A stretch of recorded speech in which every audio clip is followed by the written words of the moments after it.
Welcome everybody, the Royal Rumble 2024 here on Tap Out Talk. We're going to cover the results, the thoughts. Can you believe tonight that the word boring associated with WWE was actually trending on Twitter X? You know what? These are going to be my thoughts on the night, but I know a lot of you guys weren't happy with the way Royal Rumble went today. Let's get in.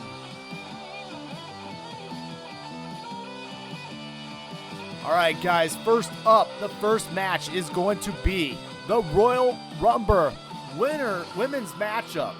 Entering at number 1 was Natalya. Entering at number 2 was a shocker of a return. Maybe not so much to people that were in the know, you know, but it was Naomi making her return to the WWE. I think it makes sense. I think it was actually good for Naomi to come back to where her husband works at, come back to where she made her career. From all those days back when she was a Funkadactyl with Brodus Clay up until now. Trinity's done some great work in TNA, and I think some of that will carry over into the Royal Rumble tonight as we continue on. We get a couple back and forth moves between them, but then entering at number 3 is none other than Bayley, and she was my number 1 pick to win this Rumble tonight. Bayley basically was just soaking in the atmosphere as she gets in there, and then she gets into some rear drops with Maddie, and then ultimately entering at number 4 was Candice LeRae. So it's interesting with Candice LeRae. We had a kind of a mixed crowd reaction on there tonight. The crowd was a little bit dead tonight. I am being told that the acoustics in that stadium are not the best for capturing crowd and audience sound. So that could be the reason why. But I know a lot of you guys are saying the WWE shouldn't even go back to that arena ever again, whether it was the fans or the overall acoustics. So at this point, we continue on. And at number 5 was the TNA Knockouts Women Champion, Jordynne Grace, making her WWE debut. And I will say, you guys, Jordynne Grace looked good tonight. Some people were complaining that she didn't last too long, but she lasted till about number 15 or so before getting eliminated. And I actually thought that was a pretty good showing for somebody that's from the TNA brand. You got to understand that this ultimately means that, you know, the WWE is doing business and allowing others outside to come play in their sandbox. And it comes down to the fact that their job is to come in and eventually lose to a WWE star here. However, Jordynne Grace made a great debut, and I think she impressed a lot of people. I can't help but wonder if Jordynne Grace's mention or being in the Royal Rumble had anything to do with Trinity Fatu, aka Naomi, saying, if you want to re-sign me, I need you to partner with me so I can help leave TNA on a good note. And I think that's very classy if that was the reason. Continuing on, as Grace was basically pretty hot in the ring. She was hitting a Michinoku driver on Naomi. They did hug in the beginning when they first interacted at one point in the match, and then just kind of went at it. Number 6 is Indy Hartwell. Good seeing Indy coming back in the Royal Rumble, and I think she had a pretty good showing that night. And then at number 7, we get Crazy Asuka. Asuka coming in. And Bayley's a little confused at first, and it feels like this Damage Control storyline is impending doom a little bit. And they're getting slower and slower, you know, really breaking up, and that's going to lead to Bayley wrestling them at Mania. Indy Hartwell is eliminated by Bayley at this point, and the timer ticks down, and then at number 8, we get Ivy Nile. Ivy Nile's a little pit bull. She actually, part of the Creed group, right, with the Creed brothers. Ivy Nile showed some pretty good little back and forth there, going right after Asuka in the beginning. Number 9 entrance was Katana Chance. And at this point, she comes in, gets a little bit of a reaction there. And then entering at number 10 was our first, you know, or not our first, but another major star for us was Bianca Belair. Everybody's went soft on Bianca Belair a little bit, but I think she is a, you know, bona fide star in WWE, and she's still building her career. So at this point, we do kind of continue on, and she gets some great spots with some spine busters. But then at number 11 is the Pirate Princess, Kairi Sane. And we then get to a point that, interesting, as we have Damage Control with Asuka and Kairi Sane, and everybody kind of getting into this ring. At this point, Naomi tries to jump Chance, but no luck. Candice LeRae is eliminated by Damage Control as a team. The timer counts down, and then at number 12, we get Tegan Knox. Now, I thought Tegan Knox actually had a pretty quick entrance and elimination here. Natalya gets eliminated by Tegan Knox at this point, and Tegan Knox then gets eliminated by Bayley, having a good showing. Interesting. I thought they would play more of the hero Sami Zayn card with Tegan Knox tonight. However, that was not the case. So we're continuing on. At 13 was Kaden Carter. Kaden Carter comes in. She double teams with Katana Chance, getting that old band back together. Kairi Sane is then eliminated by Kaden Carter. Asuka is eliminated by Katana Chance. We get a lot of mix-up going on. And then, at this point, Jordan Grace is eliminated by Bianca Belair. At number 15, we've got Piper Niven coming down into the ring. And she is going to be one of the big brawlers of the ring. She comes in. And at this point at 16, we got Xia Li coming in.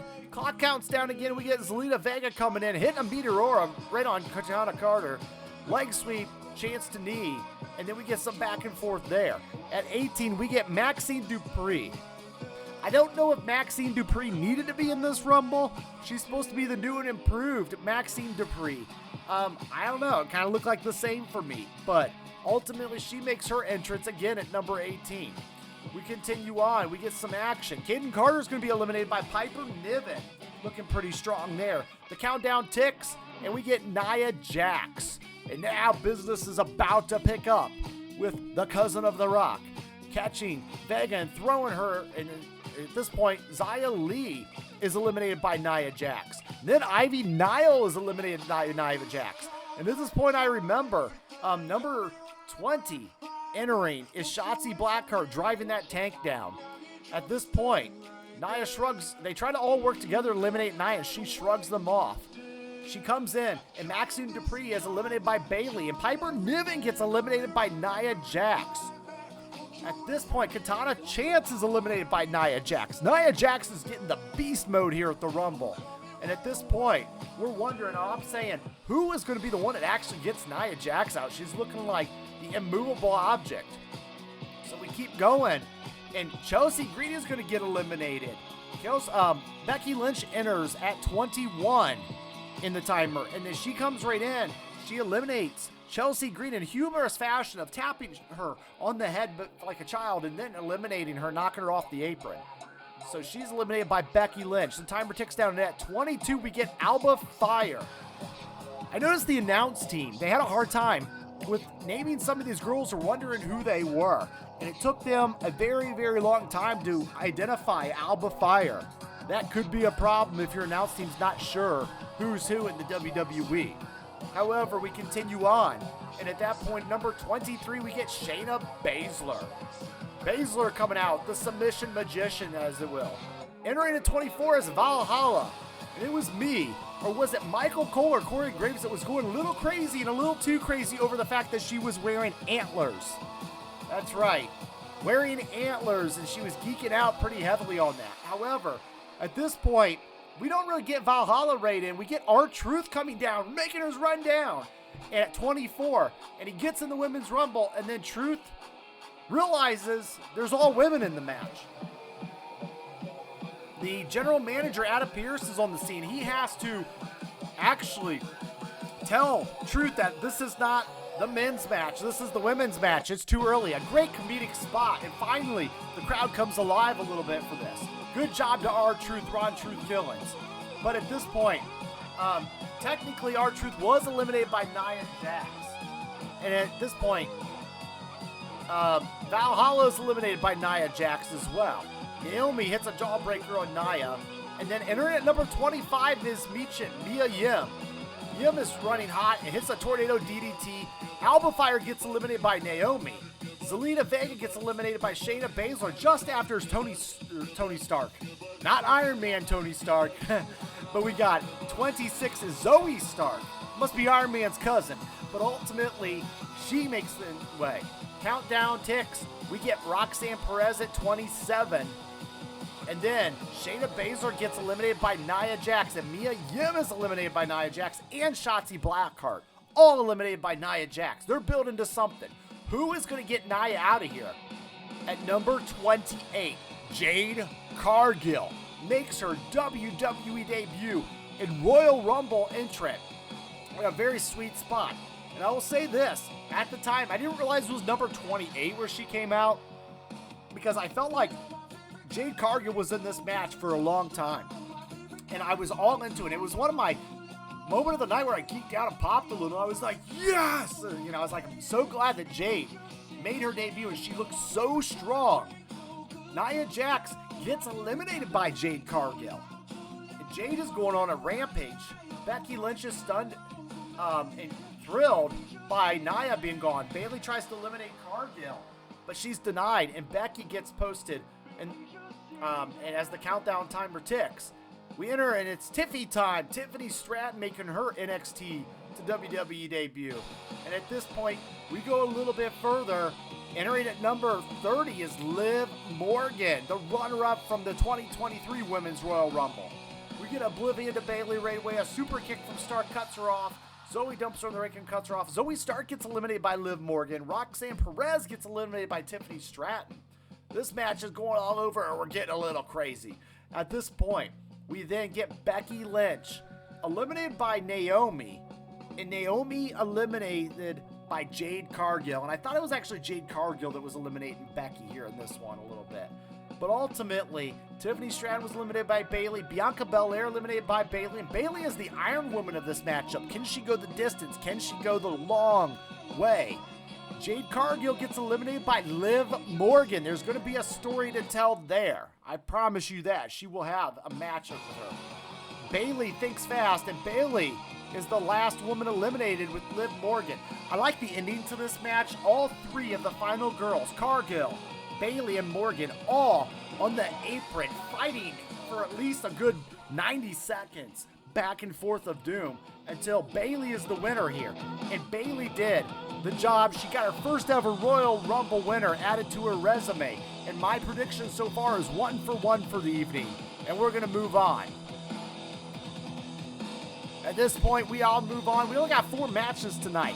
This one is the Universal Championship. It's a fatal 4-way with all the stars that SmackDown has to offer in the Universal Championship. We got L.A. Knight, Randy Orton, AJ Styles, and Roman Reigns, the tribal one, the tribal chief. At this point, the head of the table comes in. All 3 men are taking down Reigns, and I would say this, they did a good job making all of these guys look good in the match. But I think the world's best kept secret, or not best kept secret, the one that was told to everybody was Roman Reigns was going to win this match tonight. It was the same old shtick. It was the same old stuff. It was Solo Sikoa making his entrance and interfering on behalf of the tribal one. And I do think eventually Solo might get tired of Roman and eventually flip on him someday. But ultimately for now, we get a lot of back and forth in the matchup. I think it was a pretty good matchup overall. I don't think it overstayed its welcome. But ultimately, we did get Roman Reigns pinfall with a spear on LA Knight, I believe it was. Yeah, because there was a Superman punch to take LA Knight off of his feet. And he retains the WWE title. There was a point in the match when Solo came in and he stacked all the guys on top of each other with the exception of AJ Styles. And he actually stacking those bodies as promised, and AJ Styles then comes off the top rope and breaks that up. So at this point, we do get Roman Reigns, your tribal chief, retaining. No interference other than Solo Sikoa in this match. No appearance from The Rock. That's okay though, because this is Royal Rumble and it should sell itself, right? So far, the first 2 matches were okay. A little underwhelming on the night. But, you know what? We're going to get into the second half of this show in a minute. Before we do that, I want to say thank you to each and every one of you guys that support me. You guys like, you share, even subscribe to the channel. Consider doing that if you're a first time. If you've been back before, welcome back. And again, hit that like button. It helps my channel out so much.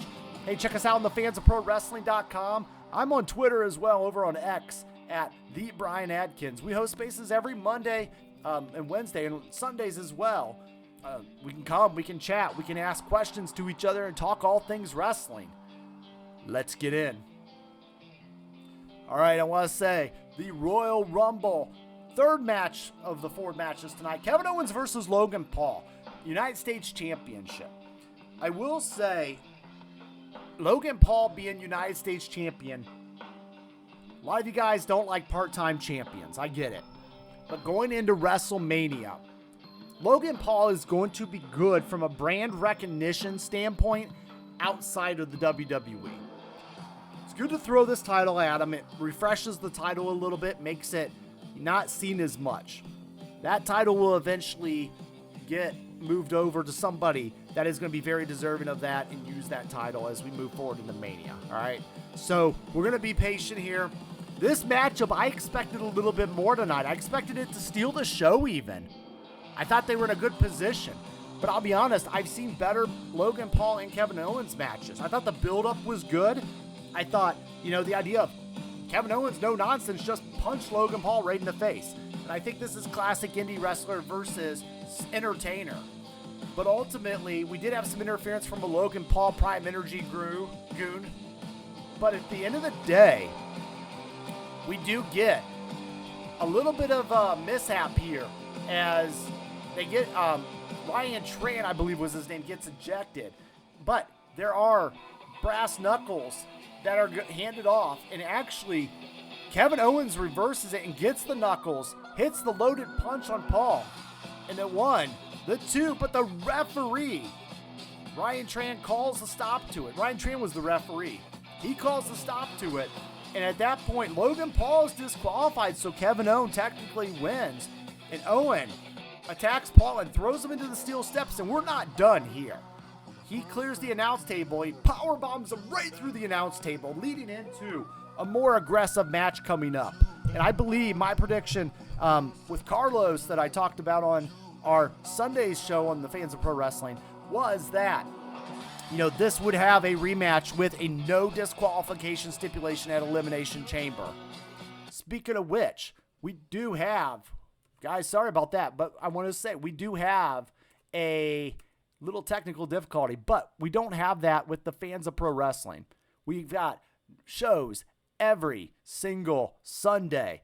Will, Heather, Carlos, etc., and John, right, who's off on his Jericho cruise. I wish him the best. Check us out on the fansofprowrestling.com. We got a lot of other great podcasts over there. Check out Ted's Takes over on YouTube.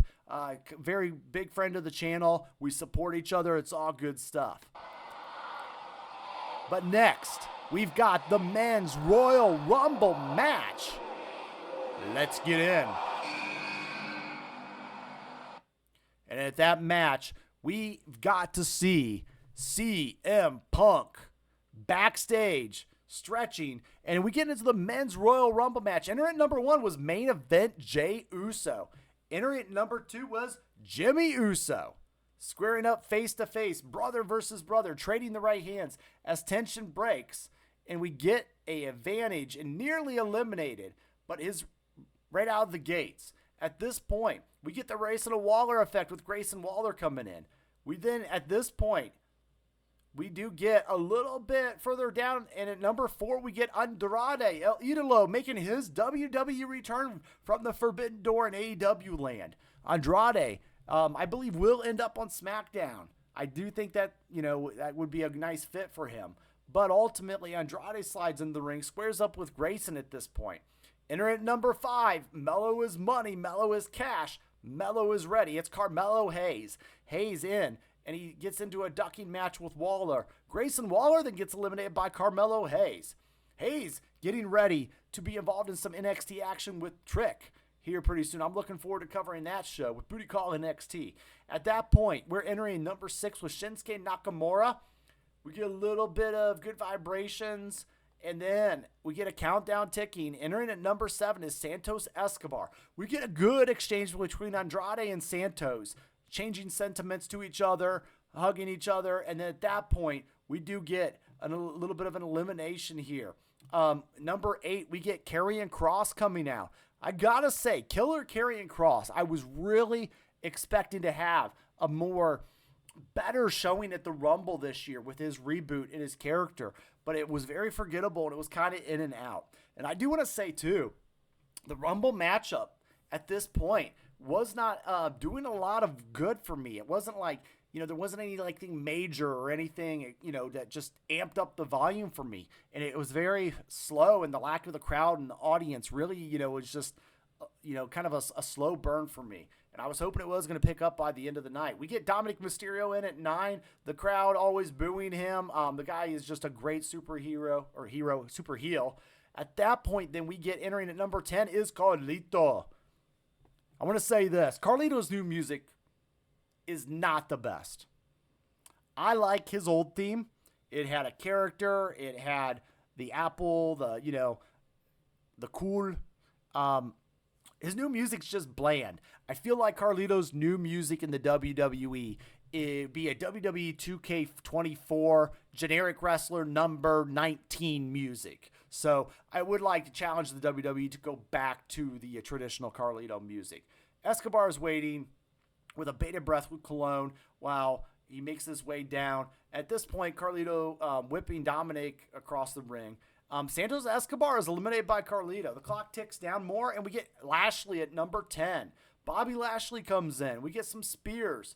And at that point, we're facing off with Karrion Kross. They got a little thing going on SmackDown. And Carlito is eliminated by Bobby Lashley. And Karrion Kross gets eliminated by Bobby Lashley. So Bobby Lashley's looking a little strong here for a little bit. But ultimately, it did lead to the Authors of Pain coming down, led by Paul Ellering. And then the Yasaka Cutter goes on Hayes, Lashley on the apron, Cross pulls him down, and Bobby Lashley then gets eliminated. And I do think this goes with a team-style matchup on the Elimination Chamber. There is a brawl that breaks out, and the Street Profits make the save, and the countdown timer ticks. We get Ludwig Kaiser at number 12. Kaiser slides in, attacks Hayes. Carmelo Hayes is going to be eliminated by Finn Balor, who just entered at number 14. And at that point, we get a Sling Blade, and Judgment Day's working together as it should be. And then at number 15, we finally get a crowd reaction with the American Nightmare, Cody Rhodes. And he enters the fray. And at that point, Austin Theory is eliminated by Cody Rhodes. Nice move. At that point, then, we get number 16, Big Bronson Reed coming in. And we get a headbutt to Nakamura there. Bronson Reed's going to have a match on Monday Night Raw, but he does get eliminated by Andrade El Idolo. And at that point, Shinsuke Nakamura chops Cody. Further on, Nakamura's eliminated by Cody. And just before that, number 17, Kofi Kingston makes his entrance into the Royal Rumble. Little disappointed in Cody, too. They didn't have any kind of fun elimination for Cody, where Kofi escapes elimination. I was talking on a chat with the friends about this, and, we just said, I know I got some friends out there that are casual fans. They'll watch at Mania season. They'll get excited at certain times, but they don't watch continuously every year, and that's perfectly fine, right? I feel like you can tag in and tag out at wrestling whenever you want. But, the first thing that was asked was, well, where's the Legends tonight? You're right. There was no Legends tonight. The WWE would later explain that in a post-press conference with Triple H, saying that the Legends were going to be, not as much of a focus because we're focusing on the current stars. Fair enough. But the Kofi near escapes, those are fun. It's a little entertaining, and you want to see what creative things he comes up with. I know there was some botches a little bit in the previous years, but I do like to see us get back to them. Heck, it even might be fun to have Kofi win a Rumble sometime using all his past escapes back to his advantage to finally get a win. I think he's deserved that, and that'd be kind of cool. We have Kofi Mania, the rerun, part 2. So at this point, the countdown continues. We get number 18 is Gunther. Gunther was my number 2 pick to win this Rumble. He had such a great standing last year, lasting so long. And I feel like Gunther will be a world champion someday. I feel like if you compare, the timelines, I feel like 2 guys that are in their prime, one from AEW and one from WWE, that are going to be having big years in the next year. I predict Gunther will have another big year, and I predict Swerve Strickland from AEW will have a pretty good solid landing this year. Ultimately, then, we get Kofi eliminated by Gunther, and it was pretty easy for him. There was no trickery there. At that point, entering at number 19 was Ivar, and then Dominic Mysterio meets him, and then basically we get some back and forth, and then Jimmy Uso is eliminated by Braun Breaker. Number 20 enters Braun Breaker, who does eliminate Jimmy Uso. And at that point, Finn Balor's eliminated by Braun Breaker. And I sat here, remember watching the show, and I said, Braun Breaker just took the Brock Lesnar spot. think it's a safe move by WWE. Ultimately, I could tell the style, the quick eliminations right after another. And I said Braun Breaker got his spot tonight. And that's fine. We got Braun finally in the main event ring. So at this point, entering at number 20 was Almost. Almost comes in, hits a big lariat. Bronson Reed's eliminated by Almost. Ivar's eliminated by Braun Breaker. The countdown ticks. And we get the most wasted spot in Royal Rumble, not history, but the evening. And that's Pat McAfee. Pat McAfee's music hits. He looks confused like he didn't even realize he wasn't dressed to wrestle. He wasn't prepared. He hops in the ring, and then he crawls out over the top rope. And then he hops back in the ring. He looks at Almost, and then he crawls back out. After a couple times of this very slow, dragged-out process, he eliminates himself by just walking out. And he tried to put over the fact that Almost was too big. It wasn't selling. Pat McAfee, for all that energy he has, I think it would have been better if he would have engaged in the match a little and had a little bit of a elimination instead of just eliminating himself. So that was a disappointment tonight. Almost is eliminated by Braun Breaker before the next entrant makes his way out. And at that point, Braun Breaker is eliminated by Dominic Mysterio. And at number 20 comes JD McDonough. Braun freight trains JD, and they're going back and forth. And JD is eliminated by Jey Uso. And at 24, R-Truth makes his entrance. So now he got the real 24 entrance. He comes out, and this time, R-Truth feels like it is a tag match, and he waits on the outside to be tagged into the match. R-Truth is comedic gold. And I will say right now, I'm enjoying his work in the Judgment Day. I enjoy the fact that, these little, shindigs of his where he enters the Royal Rumble, thinks it's the Money in the Bank match, climbs the ladder and says, where's the briefcase? Right now this year, he's trying to tag into it. Dominic Mysterio, I believe, or who was it that made the tag? Was it Gunther? Somebody made the tag, and Truth was in. And at that point, there was some moves. There was the You Can't See Me from Truth. And then we get The Miz entering at 25. And we get the Awesome Truth reunited tag team for at least a little bit. And at that point, Gunther attacks Truth from behind. And then we enter at number 26 is Damian Priest. R-Truth is eliminated by Damian Priest. No muss, no fuss, just out the door. Not a lot of build-up or explanation here. And I thought it was a little bit weird for that to happen. But we move on. So at that point, we basically have some Gunther action in there. And then entering at 27 is none other than CM Punk, the Second City Saint. So at this point, we get Punk in the ring. The crowd's going nuts. We get Dominic Mysterio eliminated by Punk. And then at 28 is Ricochet. All right, that's cool.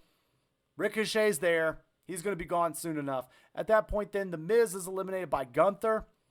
Countdown ticks, and at number 29, we get Drew McIntyre, who is another favorite into this matchup. We're trading boots with Gunther. We get a belly-to-belly suplex that sends Ricochet across the ring.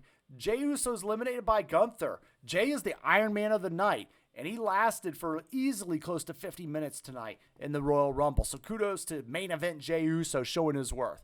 And at that point, the clock's ticking down, and we get the very favorable Sami Zayn. Everybody loves Sami.